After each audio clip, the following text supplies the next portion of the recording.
അനന്തകൃഷ്ണൻ കൂടി നമുക്കൊപ്പം വിവരങ്ങളുമായി ചേരുന്നു. അനന്തൻ, വളരെ നിർണായകമായ ഒരു വഴിത്തിരിവാണ്. കൃത്യമായി ഇപ്പോൾ പ്രോസിക്യൂഷൻ അനുമതി നൽകുകയാണ് കേന്ദ്ര കമ്പനികാര്യ മന്ത്രാലയം. ഇനി നമുക്കറിയേണ്ടത് അടുത്ത ഘട്ടം എന്തുള്ളതാണ്. ഇപ്പോൾ മാത്യു കുഴൽനാടൻ പറഞ്ഞതനുസരിച്ചാണെങ്കിൽ കമ്പനികാര്യ ആക്ടിലെ ഏറ്റവും സീരിയസ് ആയിട്ടുള്ള വകുപ്പ് 447 ചുമത്തുന്നു. അപ്പോൾ അത് കുറ്റം തെളിയിക്കപ്പെടുന്ന സ്ഥിതിക്കനുസരിച്ച് 3 വർഷം മുതൽ അങ്ങോട്ട് തടവ് ശിക്ഷ ലഭിക്കാവുന്ന വകുപ്പാണ് ചുമത്തിയിരിക്കുന്നത്. ഇനി അറിയേണ്ടത് അടുത്ത ഘട്ട നടപടികൾ എന്തായിരിക്കുമെന്നാണ്.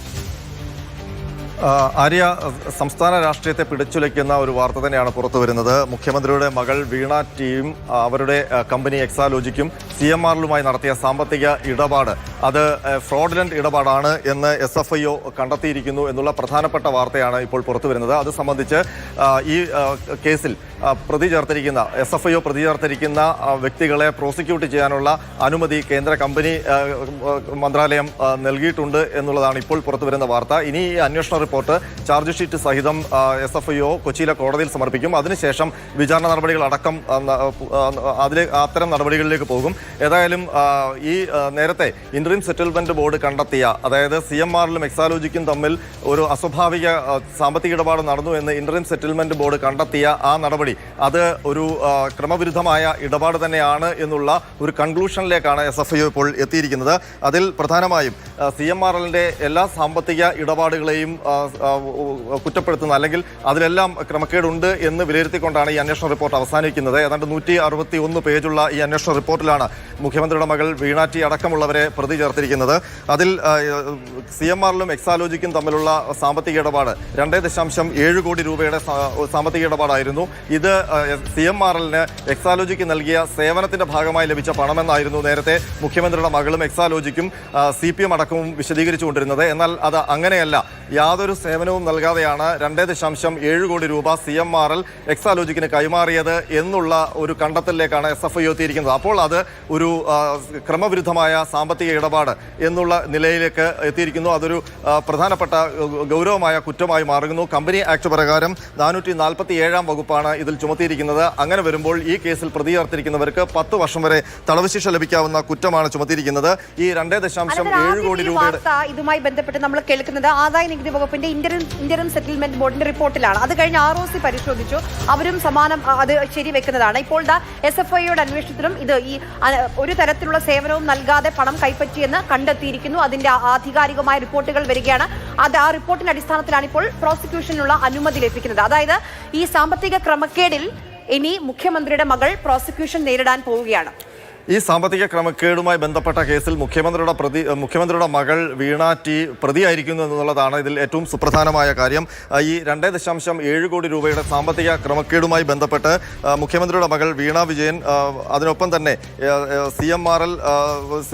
CMRലിന്റെ ചുമതലയുള്ള, അല്ലെങ്കിൽ CMRലിന്റെ ഉടമ കൂടിയായ ശശിധരൻ കർത്ത, എംപവർ ഇന്ത്യ കമ്മിറ്റി അടക്കമുള്ളവരാണ് ഇതിൽ പ്രതിയായിരിക്കുന്നത്. അതുകൂടാതെ CMRലിന്റെ സാമ്പത്തിക ഇടപാടുകളിലുള്ള ദുരൂഹതകളും ഈ റിപ്പോർട്ടിൽ വ്യക്തമാക്കുന്നുണ്ട്. അതിൽ 182 കോടി രൂപ വകമാറ്റി എന്നുള്ളതാണ്, ക്രമവിരുദ്ധമായി വകമാറ്റി എന്നാണ് SFIOയുടെ അന്വേഷണത്തിൽ കണ്ടെത്തിയിരിക്കുന്നത്. അത് രാഷ്ട്രീയ നേതാക്കൾക്ക് ഉൾപ്പെടെ നൽകാനാണ് വിനിയോഗിച്ചത്. അതുമാത്രമല്ല, അതുകൂടാതെ ശശിധരൻ കർത്തയുടെ മരുമകൻ അനിൽ ആനന്ദ പണിക്കർക്ക് 13 കോടി രൂപ കമ്മീഷൻ ഇനത്തിൽ വകമാറ്റി നൽകി എന്നും ഈ SFIO കണ്ടെത്തിയിരിക്കുന്നു. അങ്ങനെ വരുമ്പോൾ CMRലിന്റെ മുഴുവൻ സാമ്പത്തിക ഇടപാടുകളും സംശയനിഴലിലാക്കുന്ന ഒരു അന്വേഷണ റിപ്പോർട്ടാണ് SFIO കണ്ടെത്തിയിരിക്കുന്നത്. അതിൽ ഏറ്റവും പ്രധാനപ്പെട്ടത് എക്സാലോജിക്കുമായി CMRL നടത്തിയ സാമ്പത്തിക ഇടപാട് 2.7 കോടി രൂപ. അതിനെ ചുറ്റപ്പറ്റിയായിരുന്നു കഴിഞ്ഞ കുറെ കാലമായി കേരളത്തിന്റെ രാഷ്ട്രീയം ചൂടുപിടിച്ചിരുന്നത്. നിയമസഭയിലടക്കം വലിയ വാക്കേറ്റവും ഒക്കെ ഉണ്ടായത്. ആദ്യഘട്ടത്തിൽ അനന്തൻ എപ്പോഴും CPM നേതാക്കളുടെ ഒരു പ്രതിരോധം എന്ന് പറയുന്നത് 2 കമ്പനികൾ തമ്മിലുള്ള സേവന കരാറാണ്. അതുമായി ബന്ധപ്പെട്ട് മറ്റൊരു കാര്യം, അത് 2 കമ്പനികൾക്ക് ഒരു സേവനം നൽകി എന്ന് പറയുന്ന, സേവനം ലഭിച്ചു എന്ന് പറയുന്ന കമ്പനിക്ക് പരാതി ഇല്ലെങ്കിൽ പിന്നെ ആർക്ക് പരാതി എന്നുള്ളൊരു ചോദ്യമൊക്കെയായിരുന്നു. പക്ഷേ ഇനി ആ പ്രതിരോധമൊന്നും നിലനിൽക്കില്ല. കൃത്യമായി അനധികൃതമായാണ് പണം കൈപ്പറ്റിയത് എന്നുള്ള കൃത്യമായ രേഖകളാണ് മുന്നോട്ട് വരുന്നത്. തീർച്ചയായിട്ടും ഇതൊരു ആധികാരിക റിപ്പോർട്ടായിട്ടാണ് ഈ സാമ്പത്തിക ഇടപാട് സംബന്ധിച്ചുള്ള കാര്യങ്ങൾ ഇപ്പോൾ പുറത്തു വരുന്നത്. നേരത്തെ എക്സാലോജിക്കും CMRലും തമ്മിലുള്ള സാമ്പത്തിക ഇടപാടുമായി ബന്ധപ്പെട്ട സംശയം പ്രകടിപ്പിച്ചിരുന്നത് ഇന്ററിം സെറ്റിൽമെന്റ് ബോർഡാണ്. അതിനുശേഷം അതൊരു പരാതിയായി SFIOയുടെ മുന്നിലെത്തിയപ്പോഴാണ് അതുമായി ബന്ധപ്പെട്ട ഒരു അന്വേഷണത്തിലേക്ക് SFIO കടന്നത്. ആ ഘട്ടത്തിലാണ് ഇത് വലിയ വാർത്തയാകുകയും രാഷ്ട്രീയ ആരോപണ പ്രത്യാരോപണങ്ങൾക്ക് വഴിയൊരുക്കുകയും ചെയ്തത്. അതിനെ തുടർന്ന് ഏതാണ്ട് 14 മാസമാണ് SFIO ഈ ക്രമക്കേടുമായി ബന്ധപ്പെട്ട അന്വേഷണം നടത്തിയത്. അതിൽ SFIO വിവിധ സ്ഥലങ്ങളിൽ ഈ CMRലുമായി ബന്ധപ്പെട്ട ആൾക്കാരുടെ മൊഴിയെടുത്തു, അവരുടെ ഓഫീസുകൾ പരിശോധിച്ചു, എക്സാലോജിക്കലുമായി ബന്ധപ്പെട്ട അന്വേഷണം നടത്തി. അതിൽ വീണ വിജയനെ ചെന്നൈയിലേക്ക് വിളിച്ചു വരുത്തി മൊഴി രേഖപ്പെടുത്തി. അങ്ങനെ വിവിധ പ്രോസസ്സിലൂടെയാണ് ഈ അന്വേഷണം കടന്നുപോയത്. അപ്പോഴെല്ലാം CPM പറഞ്ഞുകൊണ്ടിരുന്നത് എക്സാലോജിക്ക് ഒരു IT കമ്പനിയാണ്. ആ IT കമ്പനി CMRലുമായി കോൺട്രാക്റ്റ് ഉണ്ട്, അവർക്ക് IT സേവനങ്ങൾ നൽകുന്നതിന് വേണ്ടിയുള്ള കോൺട്രാക്റ്റ് ഉണ്ട്. അതിന്റെ ഭാഗമായിട്ടാണ് ഈ പണം കൈമാറിയത് എന്നുള്ളതായിരുന്നു CPM അടക്കം ഇതുമായി ബന്ധപ്പെട്ട് വീണ വിജയനെ പ്രതിരോധിച്ചത്, വീണ വിജയനെ വേണ്ടിയുള്ള പ്രതിരോധം തീർത്തത്. എന്നാൽ അപ്പോഴെല്ലാം അതിന് എതിർ നിന്നവർ അല്ലെങ്കിൽ പ്രതിപക്ഷം അടക്കം ആരോപണം ഉന്നയിച്ചത് ഈ IT സേവനം നൽകിയതുമായി ബന്ധപ്പെട്ട ഒരൊറ്റ രേഖ പോലും ഇന്റർമെൻ സെറ്റിൽമെന്റ് ബോർഡിന് മുൻപാകെയോ ഈ അന്വേഷണം നടക്കുന്ന വേളയിൽ SFIക്ക് മുൻപാകെയോ ഹാജരാക്കാൻ കഴിഞ്ഞില്ല എന്നുള്ളതാണ്. അതുമായി ബന്ധപ്പെട്ട് ഒരുപാട് ചർച്ചകൾ കേരളത്തിൽ നടന്നതുമാണ്, നിയമസഭയിലടക്കം. ഇപ്പോൾ ആ സംഭവവുമായി ബന്ധപ്പെട്ട് അല്ലെങ്കിൽ ആ ക്രമക്കേടുമായി ബന്ധപ്പെട്ട് അല്ലെങ്കിൽ ആ സാമ്പത്തിക ഇടപാടുമായി ബന്ധപ്പെട്ട് 14 മാസം നീണ്ട അന്വേഷണത്തിനൊടുവിൽ ഇപ്പോൾ SFIO പറയുന്നു വീണ വിജയന്റെ എക്സാലോജിക്കും ഒപ്പം തന്നെ CMRലും തമ്മിൽ നടന്ന 2.7 കോടി രൂപയുടെ സാമ്പത്തിക ഇടപാട് അതൊരു ഫ്രോഡുലന്റ് ഇടപാടാണ് എന്നുള്ളൊരു കണ്ടെത്തലിലേക്കാണ് SFIO എത്തിയിരിക്കുന്നത്. അതിലാണ് ഇപ്പോൾ കുറ്റപത്രം നൽകാൻ ഒരുങ്ങുന്നത്. അതിനു മുൻപ് തന്നെ ഈ ചാർജ് ഷീറ്റിൽ ഉൾപ്പെടുത്തിയിരിക്കുന്ന ഈ അന്വേഷണ റിപ്പോർട്ടിൽ ഉൾപ്പെടുത്തിയിരിക്കുന്ന വീണ വിജയൻ അടക്കമുള്ള ശശിധരൻ കർത്തെ അടക്കമുള്ള പ്രതികളെ പ്രോസിക്യൂട്ട് ചെയ്യാനുള്ള അനുമതി ഇതുമായി ബന്ധപ്പെട്ട ഇപ്പോൾ എക്സാലോജിക് ഇടപാടുമായി ബന്ധപ്പെട്ട ഏറ്റവും ഒടുവിൽ നടന്ന ഒരു സംഭവം, ഇതിൽ വിജിലൻസ് അന്വേഷണം വേണമെന്ന് മാത്യു കുഴൽനാടന്റെ ഹർജിയായിരുന്നു. അത് ആവശ്യമില്ല എന്ന് പറഞ്ഞുകൊണ്ട് ഹൈക്കോടതി തള്ളിയപ്പോൾ അത് ആധികാരികമായ വിജയമാണെന്ന് പറഞ്ഞ് CPM നേതാക്കളുടെ പ്രതികരണമല്ല, മന്ത്രിമാരുടെയൊക്കെ പ്രതികരണം നമ്മൾ കേട്ടതാണ്. അപ്പോൾ ഈ കേസ് അവസാനിച്ചു എന്ന തരത്തിലായിരുന്നു CPMന്റെ ഒരു പ്രതികരണം.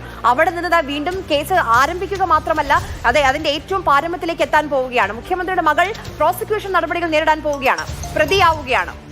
തീർച്ചയായിട്ടും ഇത് CPM ഇതിനെ പ്രതിരോധിച്ചതെല്ലാം കേന്ദ്ര രാഷ്ട്രീയത്തിന്റെ ഒരു പ്രതികാര നടപടി അല്ലെങ്കിൽ BJPയുടെ ഒരു നീക്കം എന്ന രീതിയിലും ഒക്കെ ഇതിനെ വ്യാഖ്യാനിക്കുകയും ചെയ്തിരുന്നു. നേരത്തെ വിജിലൻസ് അന്വേഷണം ആവശ്യപ്പെട്ടുള്ള ഹർജി കോടതി മടക്കിയപ്പോൾ അതുമായി ബന്ധപ്പെട്ട് അതേ ആരോപണം അല്ലെങ്കിൽ ഒരു തെളിവുമില്ലാത്ത ഒരു ആരോപണവുമായി ബന്ധപ്പെട്ടാണ് ഇപ്പോൾ SFIയുടെ അന്വേഷണം നടക്കുന്നത് എന്നൊക്കെ രീതിയിലായിരുന്നു CPM ഇതിനെ പ്രതിരോധിച്ചിരുന്നത്. പക്ഷേ ആ ഘട്ടം കഴിഞ്ഞു. ഇതിപ്പോൾ ഗൗരവമായ നടപടികളിലേക്ക് പോയിരിക്കുന്നു. മാത്രമല്ല ഈ സംസ്ഥാനം ഭരിക്കുന്ന മുഖ്യമന്ത്രിയുടെ മകൾ ഒരു വലിയ സാമ്പത്തിക ഇടപാട്, ഒന്നും രണ്ടുമല്ല 2.7 കോടി രൂപയുമായി ബന്ധപ്പെട്ട ഒരു സാമ്പത്തിക ഇടപാട് കേസിൽ പ്രതി ചേർക്കപ്പെട്ടിരിക്കുന്നുള്ള ഗൗരവമായ ഒരു ഘട്ടത്തിലേക്കാണ് ഇപ്പോൾ കേരള രാഷ്ട്രീയം എത്തിയിരിക്കുന്നത്. മാത്രമല്ല ഇപ്പോൾ CPMന്റെ പാർട്ടി കോൺഗ്രസ് മധുരയിൽ നടക്കുകയാണ്. വീണ വിജയൻ അടക്കം മുഖ്യമന്ത്രിയുടെ കുടുംബം ഒന്നാകെയും ആ പാർട്ടി കോൺഗ്രസിൽ പങ്കെടുത്തുകൊണ്ടിരിക്കുന്നു. ആ ഘട്ടത്തിൽ കൂടിയാണ് ഇപ്പോൾ ഈ വാർത്ത പുറത്തു വരുന്നത്. ഈ ഒരു ഘട്ടത്തിൽ എങ്ങനെയാണ് CPM ഇതിനെ പ്രതിരോധിക്കാൻ പോകുന്നത്, ഏത് രീതിയിലാകും CPMന്റെ പ്രതികരണം എന്നുള്ളത് അടുത്ത മണിക്കൂറുകൾ അറിയാനുള്ളതാണ്. ഏതായാലും CMRലും എക്സാലോജിക്കും തമ്മിൽ നടന്ന സാമ്പത്തിക ഇടപാട് ഇത് കഴിഞ്ഞ 2024 ജനുവരിയിലാണ് ഈ കേസ് SFIO ഏറ്റെടുക്കുന്നത്. ഈ വർഷം ജനുവരിയിലാണ് ഇതുമായി ബന്ധപ്പെട്ട റിപ്പോർട്ട് സമർപ്പിക്കുന്നത്.